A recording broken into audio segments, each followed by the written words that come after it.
मेरे YouTube channel My Life My Way पर आज मैं आपका फिर से स्वागत करती हूँ। आइए आज हम पढ़ते हैं कहानी कर्मनासा की हार।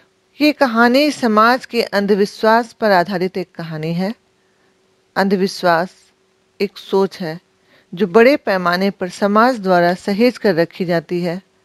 कोई ऐसी परंपरा जिसके पीछे प्रामाणिकता नहीं होती और ये कहाँ से शुरू हुई ये भी किसी को पता नहीं होता। लोग बस इन परंपराओं को जिंदा रखकर जैसे सारे समाज का भला और संस्कृति की रक्षा करने का दायित्व पूरा कर लेते हैं। इस राह में सभी समाज और धर्म के ठेकेदार बन जाते हैं और मानवता, इंसानियत इसकी बलि दे दी जाती है। ये कहानी ऐसी ही एक परंपरा को जो इंसानियत को खत्म कर देना चाहती है उस पर एक प्रहार है, कुठाराघात है।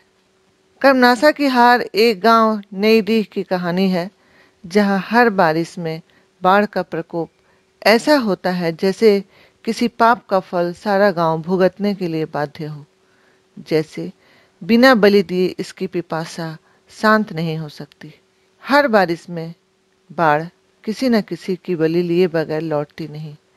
जैसे ये बाढ़ नहीं, प्रलय की आहट हो। नई डीह के लोग चूहेदानी में फंसे चूहे के समान लाचार और चेहरे पर मुर्दनी उनकी छाई रहती। इस बार सारा दोष विधवा फुलमतिया के माथे मढ़ दिया गया क्योंकि यह विधवा मां बन गई थी और दोषी मानकर उसे उसके नवजात को इसकी सजा देने का फैसला किया गया है। भैरव पांडे गांव के नामी गिरामी पंडित थे। उनका प्रभाव ऐसा था कि इनके सामने कोई किसी को सताने की हिम्मत नहीं कर सकता था। पैर से पंगु भैरव पांडे, जिनके माँ बाप के साथ ही सारी ठाट बाट भी चली गई थी, छोटे भाई को जो मात्र उस समय 2 वर्ष का था उसे कंधे से चिपकाए धन के नाम पर बाप के कर्ज को ढोते। पिछले बार में घर भी उनका जर्जर हो चुका था। उन्हें समझ में आ गई थी कि अब ये जर्जर दीवार भी नहीं बचेगी। विधवा फुलमतिया को बेटा हुआ ये सुनकर वे खड़े न रह पाए और धम से चौखट पर बैठ गए।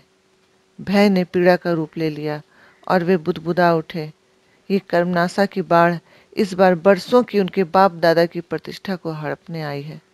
अपने छोटे भाई कुलदीप की तस्वीर उनकी आंखों में नाच गई। चेहरे से गर्वीला सुंदर कुलदीप गांव वालों की नजरों पर चढ़ा रहता था।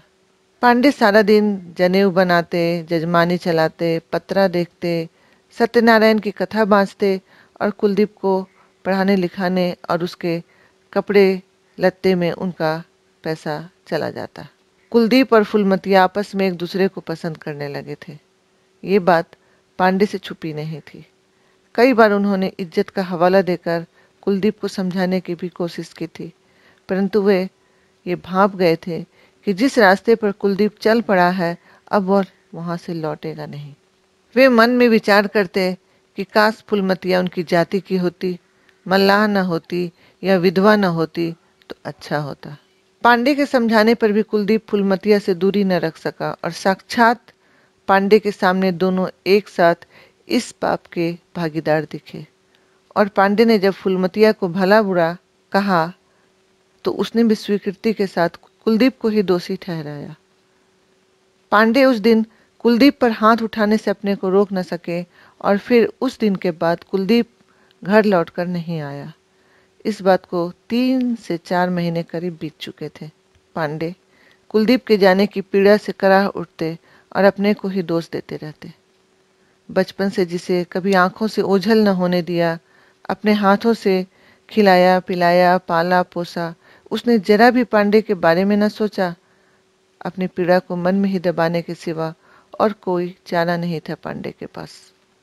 कभी कभी फुलमतिया की कराह सुनने मिलती जो उन्हें अपनी वेदना के समान ही लगती, पर वे खींच जाते और सोचते रोते रहो, मैं क्या करूं। उस दिन भैरव पांडे ने भीड़ देखा तो पूछा ये भीड़ कैसी है। किसी ने बताया फुलमतिया ने पाप किया है, उसे नदी में फेंक रहे हैं। फुलमतिया टूटते किनारों से सट कर खड़ी है, बच्चे को छाती से चिपकाए। सारा गांव इकट्ठा है। उसकी बूढ़ी माँ जार बेजार हो रही थी, पर किसी को भी उस पर दया नहीं आई। ये वो दृश्य था जब भीड़ पशु से भी नीचे उतर जाती है और अन्याय करने पर शान से तुली होती है। अपने अपने भीतर के जानवर को जैसे तृप्त करने का कोई मौका छोड़ना नहीं चाहती। भीड़ ही परमेश्वर बन जाती है और पाप पुण्य का फैसला सुनाने वाली भी। मुखिया भीड़ की अगुवाई कर रहा था। तभी मुखिया भैरव पांडे से पूछता है, क्या राय है तुम्हारा? सारे गांव ने फैसला किया है कि फूलमतिया ने पाप किया है और इसकी सजा सारा गांव क्यों भोगे? इसे ही बलि देनी होगी। तब भैरव पांडे ने आगे बढ़कर बच्चे को फूलमतिया के गोद से छीन लिया और कहा, मेरी राय पूछते हो तो सुनो। एक दूधमुहे बच्चे और एक अबला की बलि देने से कर्मनाशा की बाढ़ नहीं रुकेगी। इसके लिए तुम्हें परिश्रम करना होगा और बांध बनाना होगा। कुलदीप कायर हो सकता है, अपने बीवी बच्चे को छोड़कर भाग सकता है। मैं कायर नहीं हूँ। मेरे जीते जी इस बच्चे और इसकी माँ का कोई बाल बांका भी नहीं कर सकता।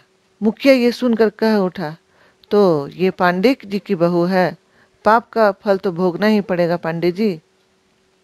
पांडे ने कहा, जरूर भोगना पड़ेगा।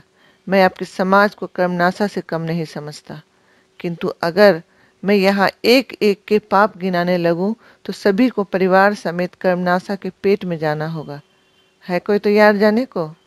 लोग अवाक पांडे की ओर देख रहे थे, जो बैसाखी के सहारे बच्चे को लिए खड़ा था, अडीग विशाल मूर्ति की तरह। कर्मनाशा की लहरें अब बेबस लग रही थी, थकी, लाचार, पराजित। ये थी कहानी कर्मनाशा की हार का सारांश मेरे दृष्टिकोण से। मुझे उम्मीद है कि ये कहानी आपको समझ में आ गई होगी और इस कहानी को लिखने का मकसद, इसके पीछे छुपी हुई संदेश सब आपको समझ में आ गया होगा कि परंपराएं सिर्फ पालन करने के लिए या आंख बंद कर चलने के लिए नहीं होती, बल्कि अपने विवेक से उनका पालन करना और मानवता को हर परंपरा से ऊपर रखने की आवश्यकता है। पर बुद्धिमत्ता से और इसके साथ ही मानवता की, इंसानियत की भी जीत होती रहे, इंसानियत बची रहे, मानव मानव के लिए खड़ा रहे, ना कि पशु बन जाए और सिर्फ अपने स्वार्थ को, अपने झूठे अहंकार को, समाज के परंपरा को पालन करते रहे हम आंख बंद करके। इसके साथ यह वीडियो समाप्त होता है। अच्छा लगा तो आप इसे लाइक ज़रूर करें, अपने दोस्तों के साथ भी शेयर करें। वीडियो देखने के लिए धन्यवाद।